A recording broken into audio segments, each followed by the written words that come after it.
क्षेत्र से आप आते हैं, उसमें सहारनपुर जनपद की भी 2 विधानसभा सीटें आती हैं।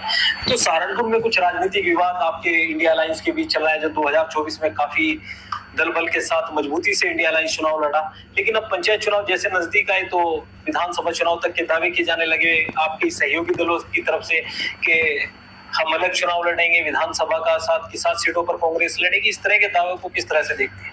जय हिंद, मैं हूं परवेज पवार और आप देख रहे हैं एनकेबी हिंदुस्तान। देश की लोकप्रिय सांसदों में शामिल इकरा हसन जी, जो कैराना संसदीय सीट का प्रतिनिधित्व लोकसभा में करती हैं, वो हमारे साथ मौजूद है, जिनसे देश और प्रदेश की राजनीति से जुड़े कई मुद्दों पर चर्चा करेंगे। सबसे पहले तो एमपी साहिबा जी, आपका बहुत बहुत स्वागत है। बहुत बहुत शुक्रिया परवेज भाई, और मेरी जानकारी में आज आपका जन्मदिन भी है, तो आपको उसकी भी ढेरों शुभकामनाएं। बहुत बहुत शुक्रिया। इकरा हसन जी, आप एक महिला सांसद हैं और देश में काफी लोकप्रिय चेहरे के रूप में आप उभर कर सामने आई है नई लोकसभा के गठन में। तो एक महिला सांसद के रूप में इकरा हसन को किस तरह की परेशानियों का सामना करना पड़ रहा है और किस तरह का एक लाभ मिल रहा है इकरा हसन को एक महिला सांसद होने का?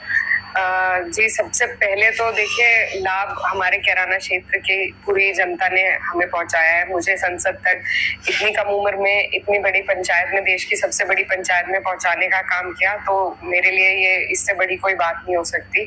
और मेरी तरफ से कोशिश यही है कि मैं अपनी इस जिम्मेदारी को ईमानदारी के साथ और पूरी निष्ठा के साथ निभाऊं, और उसकी कोशिश भी चल रही है। हम लगातार जनता के बीच में हैं, उनके सुख दुख में, उनके हर मुद्दे में हम जनता के बीच में हैं। और जो विकास कार्य है उसमें भी हम लोग लगातार प्रयास कर रहे हैं कि हमारे लोगों का कुछ ना कुछ काम हो। ज्यादा ध्यान शिक्षा की तरफ है, कई लाइब्रेरियां हैं जिनका हम उद्घाटन कर चुके हैं, और उम्मीद है कि इसी तरीके के जो शिक्षा से जुड़े हुए खासकर महिलाओं के लिए कार्य है, उनमें कुछ समय लग रहा है, अड़चने हैं, लेकिन उनको निकाल कर कि वो मुकम्मल हो सके, हमारे क्षेत्र में ज्यादा काम हो सके। तो ये हमारी कोशिशें हैं। आपने समस्याओं की बात करी, तो समस्याएं भी आती हैं। अधिकारी हैं, किस एक नजरिए से काम करते हैं। अभी तक हमारे क्षेत्र के अधिकारियों को महिलाओं से ऑर्डर लेने की आदत नहीं है, तो वो चीज मुझे अक्सर महसूस होती है।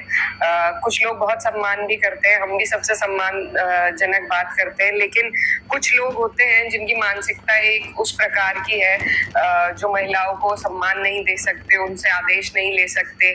तो ऐसे लोगों पे भी कड़ी कार्रवाई होनी चाहिए। जो 33% महिला आरक्षण की बात हो रही है, हम जनप्रतिनिधि अगर बढ़ाना चाह रहे हैं, महिलाओं को आगे बढ़ाना चाह रहे हैं, तो एक मानसिक रूप से बदलाव भी लाना पड़ेगा। ट्रेनिंग इस तरीके से हो अधिकारियों की कि बहुत सारी ऐसी महिलाएं हैं जो प्रधान हैं, चेयरमैन हैं, जिनकी सुनवाई उस तरीके से नहीं होती जैसे होनी चाहिए। उनको दिखाया जाता है। सामने भी कोई ऐसी समस्या आई? नहीं, देखिए, ऊपर वाले का बहुत शुक्र है कि मेरे सामने तो नहीं आई, पर बहुत सी महिलाएं जनप्रतिनिधि ऐसी हैं जो एक अपनायत का रुख समझकर मेरे पास आती हैं, और उनके विषय में ऐसी कई चर्चाएं मेरे सामने आई हैं कि महिलाओं को उनका कार्य करने में बाधा जो अधिकारी हैं वो उत्पन्न करते हैं। एक दबंगई, दादागिरी जिस तरीके से एक महिला जनप्रतिनिधि पे चला रहे हैं, उस तरीके से एक पुरुष प्रतिनिधि पे कभी नहीं होती। तो मेरी सहारनपुर डीएम साहब से भी इस विषय में बात हुई थी। एक स्पष्ट विषय था हमारे सामने, तो उस के रूप में हमारी बात हुई थी, और मैंने उन्हें सचेत किया। मैंने कहा, अगर सरकार 33% आरक्षण देना चाह रही है, तो हमें इनकी भी ट्रेनिंग करनी पड़ेगी, जो अधिकारी हैं, कि सुनवाई उसी तरीके से हो। आखिर जनता सबको चुन के भेज रही है, जनता का आईना है जनप्रतिनिधि, तो उसकी उसी तरीके से पीड़ाओं की, समस्याओं की सुनवाई होनी चाहिए और उनका निस्तारण होना चाहिए। अभी कैराना लोकसभा सांसद के रूप में आपका 1 साल का कार्यकाल पूरा हुआ। प्रसन्न करने में आप मंडल में सबसे ऊपर रही, डिबेट में भी आप अधिक शामिल हुई। तो इकरा हसन से जो उम्मीदें जब 1 साल पहले जब चुनावी प्रक्रिया चल रही थी, तो चर्चाएं थी, हर कोई ये बात करता था कि एक लोकप्रिय नेत्री है इकरा हसन, शिक्षित हैं, युवा हैं। तो क्या इकरा हसन क्या मानती है कि जो उम्मीदें कैराना लोकसभा के मतदाताओं ने लगाई थी, उस पर कितना अपना देने में कामयाब हुई, कितना प्रतिशत संतुष्ट है अपने कार्य से? अपनी तरफ से मैंने 100% कोशिश की और मुझे लगता है इसका सही जवाब तो लोग दे पाएंगे, लेकिन मुझे लगता है मैं अपने कार्य से कुछ हद तक संतुष्ट हूँ कि कुछ जो कार्य हम जो मंत्रियों से उम्मीद रखते हैं कि हो जाएंगे, उनमें शायद उतना ध्यान हमारी तरफ नहीं दिया जा रहा है क्योंकि हम विपक्ष के हैं। लेकिन उसके अलावा जो हमारे हाथ में है, जैसे सवाल करना और डिबेट्स में भाग लेना, तो मैं जब अपने प्रश्नों की प्रणाली हमें भी पहुंची थी, जब मैंने उन्हें देखी तो उसमें हर तरह के सवाल थे। सबसे पहले मेरी जो स्पीच थी वो शिक्षा के ऊपर थी। सबसे पहले मेरा जो सवाल था वो हमारे यहाँ पर रेलवे की समस्या है, कोई लंबी दूरी की कोई ट्रेन नहीं चलती है, और अगर उस लिहाज से हमारे क्षेत्र का विकास किया जाए तो मुझे लगता है यहाँ के लोग बहुत आगे निकल जाएंगे, क्योंकि दूरी कम है दिल्ली से। तो अगर कोई ट्रेन ऐसी चले जिससे हमारे लोग रोज अप डाउन कर सके तो बहुत अच्छा रहेगा। तीसरा हमारा ट्रॉमा सेंटर के लिए था। मेरे क्षेत्र से 3 हाईवे जा रहे हैं, जो अच्छी बात है, लेकिन उसके साथ साथ बहुत से लोग प्रभावित हो रहे हैं, बहुत एक्सीडेंट हो रहे हैं। खासकर जो बलवा चौराहा है उस पे 9 ब्लैक स्पॉट है, उसके लिए हमने कहा था, लेकिन अब तक कुछ कार्य वहां पे हुआ नहीं।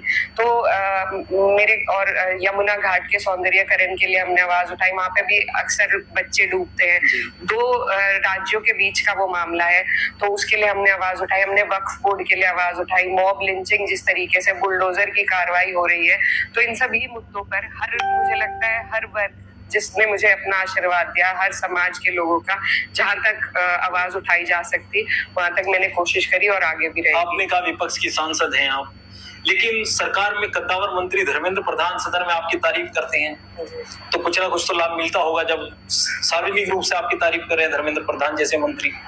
जी देखिए, मुझे लगता है कि जिस तरीके से हम अपनी बात रखते हैं, लक्ष्य है शिक्षा के क्षेत्र में, उससे संबंधित मंत्रालय भी उनके पास है। जी, मैं उनसे मिली भी और कुछ चीजें हैं जो प्रोसेस में है जैसा मैंने बताया, लेकिन अब तक पूर्ण रूप से उनको एक वो नहीं मिला है, झंडी नहीं मिली जी। तो उसके प्रयास, क्योंकि 2 सरकारों से शिक्षा का मामला दोनों के अधीन आता है, राज्य सरकार भी और केंद्र सरकार भी, तो दोनों से उसमें आप समझते हैं थोड़ा ऊपर नीचे हो जाती है। लेकिन हमारा प्रयास है कि हम अपनी बातें, अपने मुद्दे बिल्कुल मुखर रूप से हम सामने रखें कि सरकार किसी की भी हो, काम जनता का होना है। तो उस रूप से हम सबसे मिलते हैं सुचारू रूप से और सबसे बात भी चल रही है, लेकिन अभी तक कोई रूप नहीं मिल पाया है उन कार्रवाइयों को, तो उसमें हम कोशिश कर रहे हैं कि जल्द से जल्द कोई कार्रवाई हो। अच्छा, हरियाणा के फरीदाबाद के गांव अनंतपुर में एक प्रकरण चल रहा है, बड़ा चर्चित है, और वहां पर गुर्जर बाहुल्य गांव है अनंतपुर, और वहां पर गुर्जर समुदाय के लोगों के घरों को जिस तरह से जेसीबी से तोड़ा जा रहा है, उसको लेकर गुर्जर समाज में खासकर काफी आक्रोश है। कई पंचायतें और वहां पर लोग पहुंच भी रहे हैं, तो एक हसन किस तरह से देखती है इस पूरे प्रकरण को? मेरी जानकारी में आया, और देखिए किसी भी जनमानस की हानि हो, ऐसा उससे दिल दुखता है, और ये हमारे समाज की बात है। मुझे बहुत अफसोस हुआ ये देखकर कि इस तरीके से वहां पर प्रक्रिया हुई, 30-40 मकान तोड़े गए, और हम लोग पूर्ण रूप से दल बल से उनके साथ है। और ये जो कार्रवाई है, एक बात सरकार को सोचने की है कि आज दावा किया जा रहा है वो फॉरेस्ट की जमीन है। अब से पहले जब वहां पे लोगों के पैसे लगे, मकान बनाए, सड़कें भी होंगी सरकारी, लोगों के बिजली के कनेक्शन भी होंगे, पानी के कनेक्शन भी होंगे, तो उस वक्त क्यों नहीं सरकार ने उन्हें रोका गया? जब उनका इतनी लागत लग चुकी, अपनी आदमी खून पसीने की कमाई से जीवन में एक मकान खड़ा कर पाता है, उसको सरकारें टाइम नहीं लगा रही ध्वस्त करने में, तो ये बहुत अफसोसजनक है। और मैं मन से, तन से, बल से, हर चीज से मैं अपने समाज के लोगों के साथ हूँ। और क्या अनंतपुर जाएगी? जी बिल्कुल, वहाँ पर एक पंचायत का हमें जानकारी मिली है, होने वाली है, तो जी, तो उसमें पहुंचने का भी प्रयास रहेगा। और साथ ही जहाँ मुझे मेरे समाज के पूरे सभी लोगों ने भेजा है, जिस सबसे बड़ी पंचायत में भेजा है, तो मैं वहाँ पर इस बात को उठाने का काम करूँगी। यानी कि हसन लोकसभा में अनंतपुर प्रकरण को उठाएंगी? जी, इस मामले को कहीं भी, देखिए सरकारों का काम है लोगों को बसाना, लोगों को उजाड़ना नहीं। और जहाँ तक जानकारी में आ रहा है कि एक किसी पूंजीपति के लिए सरकार वो जमीन खाली करवाना चाह रही है, तो हम इसके सख्त खिलाफ हैं।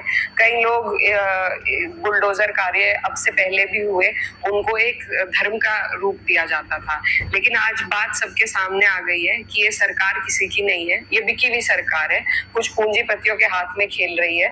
और संकोच नहीं कर दी उनको फायदा पहुंचाने के लिए। किसी भी समाज, किसी भी वर्ग को हानि पहुंचाने में ये सरकार संकोच नहीं कर रही है। और ऐसा बिल्कुल, जनता कमजोर नहीं है, जनता चाहे तो सरकारों को घुटनों पे ला सकती है, और हम समाज के, अपने समाज के लोगों के साथ हैं और इस कार्रवाई के बिल्कुल खिलाफ है। अच्छा, इकरा, पंचायत चुनाव नजदीक हैं, तो जिस संसदीय क्षेत्र से आप आते हैं उसमें सहारनपुर जनपद की भी 2 विधानसभा सीटें आती हैं। तो सहारनपुर में कुछ राजनीतिक विवाद आपके इंडिया अलायंस के बीच चल रहा है, जो 2024 में काफी दल बल के साथ मजबूती से इंडिया अलायंस चुनाव लड़ा, लेकिन अब पंचायत चुनाव जैसे नजदीक आए तो विधानसभा चुनाव तक के दावे किए जाने लगे आपके सहयोगी दलों की तरफ से कि हम अलग चुनाव लड़ेंगे, विधानसभा का 7 की 7 सीटों पर कांग्रेस लड़ेगी। इस तरह के दावे को किस तरह से देखते हैं? देखिए, हमें लगता है कि अपनी निजी राजनीति से ऊपर उठकर आज जरूरत है कि हम ये देखें कि जो सरकार मौजूदा है यहाँ पर उत्तर प्रदेश में, वो किस तरीके से काम कर रही है और वो किस तरीके से लोगों को टारगेट करके सभी को हानि पहुंचाने का काम कर रही है। तो हम इस तरह की राजनीति में विश्वास नहीं रखते कि बस मेरा परचम बुलंद हो। हमारी कोशिश ये है कि हमारी सरकार बने 27 में, और इसी वजह से हम लोग अपनी पार्टी के जो शीर्ष नेतृत्व है उनके आदेश का पालन करते हुए गठबंधन रहेगा, ऐसी हमें जानकारी है। जो और लोग बयान दे रहे हैं, अखिलेश यादव जी और राहुल गांधी खुद बयान दे जी, और अभी जन्मदिन पे जो राहुल गांधी जी ने ट्वीट किया, उससे कई बातों को पूर्ण विराम मिलता है कि ऐसा कुछ नहीं है, गठबंधन मजबूत है। तो मैं इन चीजों पे, कुछ लोग अपनी राजनीति चमकाने के लिए ऐसे बयान दे रहे हैं, मुझे उचित नहीं लगता। हमें लगता है कि देखिए, हर व्यक्ति, जनप्रतिनिधि जो भी है, वो जनता से चुन के आया है। किसी को चैलेंज करना, किसी को इस तरीके से वो करना मेरे नजर में अनुचित है। अगर चैलेंज करने ही है तो आप काम को लेके कीजिए, कौन ज्यादा काम कर रहा है, उससे जनता का भी फायदा है। इसमें लोगों को आपस में बांटकर एक विभाजन तैयार करके इससे फायदा किसी को नहीं है, फिर से भारतीय जनता पार्टी को फायदा पहुंचेगा। तो इसके हम बिल्कुल खिलाफ हैं और हम चाहते हैं कि जैसा भी हमारे शीर्ष नेतृत्व का फैसला रहे, उस पर हम लोग अटल रहेंगे और मजबूती से समाजवादी पार्टी गठबंधन को हम चुनाव लड़वाने का, जितवाने का और इंशाल्लाह सरकार 27 में बनाने का काम करेंगे। 27 से पहले सेमीफाइनल पंचायत चुनाव माना जा रहा है, उसको लेकर इकरा हसन की क्या तैयारियां हैं, खासकर सहारनपुर के अंतर्गत आने वाली 2 विधानसभा सीटों पर और सहारनपुर जनपद पर भी? देखिए, पंचायत चुनाव में प्रधानी और जिला पंचायत, जी, जिला पंचायत एक बड़ा चुनाव रहता है। उसमें हम पार्टी भी लड़ाएगी, हम लोग अपने प्रत्याशी लड़ाएंगे और मजबूत लोगों को लड़ाकर, क्योंकि हमें कोशिश ये करनी है कि नीचे से लेकर ऊपर तक बदलाव आए, तभी विकास कार्य सुचारू रूप से चल सकता है। तो हम कोशिश करेंगे, खास तौर पर जिला पंचायत की मैं बात करूंगी, कि उसमें जिम्मेदार और मजबूत लोगों को चुनाव लड़ाया जाए और जिला पंचायत में अपना हस्तक्षेप रहे, ताकि विकास कार्यों में हमें और मदद मिल सके। तो इकरा हसन चाहती है कि सहारनपुर का जिला पंचायत अध्यक्ष बने, उसमें इकरा हसन की भूमिका? मेरी नहीं, मतलब हमारी समाजवादी पार्टी की उसमें अच्छी भूमिका रहे, मजबूती के साथ हम लोग रहे और उसी तरीके से हमारे लोगों के और विकास के कार्य भी होंगे। तो बिल्कुल पार्टी को हर लेवल पे मजबूती देने का हम कार्य करेंगे, जिला पंचायत हो, प्रमुखी हो, उसके बाद विधानसभा के चुनाव हो। तो पार्टी से जुड़े हुए हैं और पार्टी के लिए पूरी निष्ठा के साथ काम किया जाएगा। जैसे आपके सहयोगी दल 7 की 7 सीटें लड़ने का दावा करें, तो इकरा हसन क्या आएंगी, कितनी सीटों पर शपथ तैयार है, क्योंकि दो तो मौजूदा विधायक है आपकी पार्टी के? देखिए, समाजवादी पार्टी का जो संगठन है वो पूरे ही प्रदेश में मजबूत स्थिति में है और हर जगह हम लोग चुनाव लड़ाने की स्थिति में है और हर जगह हमारे पास एक नहीं कई प्रत्याशी हैं जिनको हम चुनाव लड़ा सकते हैं। लेकिन ये फैसला अखिलेश यादव जी लेंगे कि कौन सी सीटें गठबंधन के तहत कहाँ जाएंगी। अभी उस पर कुछ भी कहना मेरे ख्याल से ये परिपक्वता नहीं है कि उन चीजों पे हम टिप्पणी करें। लेकिन हम लोग समाजवादी गठबंधन 7 की 7 सीटों पे तैयारी में है और चुनाव लड़ने की स्थिति में है। तो इकरा हसन जी को आपने सुना, बहुत बहुत शुक्रिया इकरा जी। आगे की अपडेट के लिए भी बने रहिए एनकेबी हिंदुस्तान के साथ। चैनल अगर आपने अभी तक सब्सक्राइब नहीं किया तो